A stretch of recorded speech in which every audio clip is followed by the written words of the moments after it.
but here he had another question, and it like 8 or 10 years ago, this was brought up for some reason. Somebody asked it or was doing a story or whatever, and I talked to him on mafia involvement or mob involvement or organized crime involvement, whichever description you might want to use, and not to pigeonhole any ethnicities from Sicily or anything.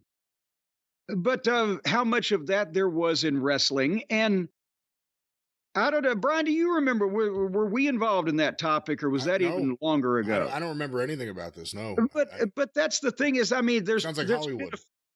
well, no, I'm talking about the question was raised, was there really any, or to any extent?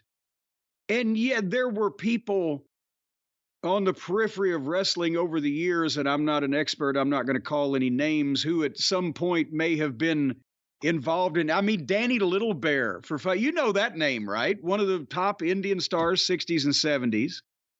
He went to prison, apparently. He lived out in Western Kentucky and went to prison for some time for some type of organized activity involving weapons and or illegal substances.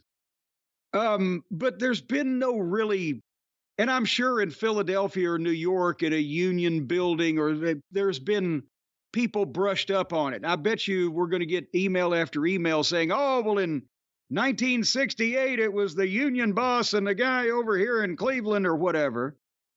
But there's never really been a mob involvement in wrestling like there was in boxing.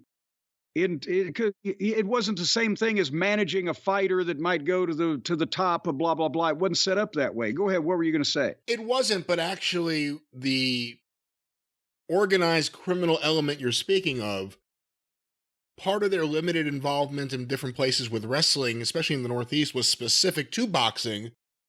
Like Newark, for instance, the same building ran boxing and wrestling. The same promoters were involved and partners in both. So there was an intermingling of boxing and wrestling in general. So, yeah, I mean, there are a lot of guys that were hanging around the wrestling clubs in Queens who may have been connected, who may have also shook Bruno Sammartino's hand. That happened. Well, exactly. Well, and also probably to get into a lot of these buildings, the local promoter, the boxing promoter, probably need to be involved in terms of getting a fucking payoff or whatever. That type of thing. But wrestling was kind of its own setup where they weren't. It was wouldn't even trust the mafia guys inside. Well, no, they would not smarten up the mafia guys, because then you'd get into the theory where, well, now they're smartening up the wise guys on the street and everybody's going to know because they're, big mouths about bullshit like that, right? The mafia ain't going to kill them if they tell people that fucking wrestling's fake. But also the way wrestling was set up, it was like a kinder, gentler mafia without the murder, in that they had their own thing and their own racket that they controlled, but because they weren't dealing in illicit substances or tax-free alcohol or prostitution or whatever that organized crime dealt with, they didn't have to worry about the cops. They just had to worry about the government antitrust business. But they technically weren't, the wrestling promoters weren't breaking any laws by presenting a product that was predetermined, because there wasn't betting. In the days in the early 1900s and teens and 20s, when there was still betting and all that shit, yeah, if everybody had known, probably people could have gone to jail.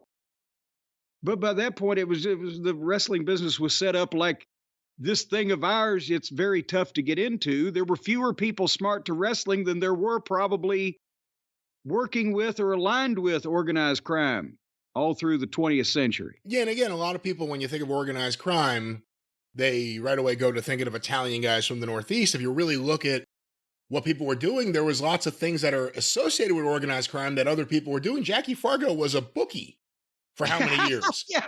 Right? He didn't break someone's legs a few times or owing them money.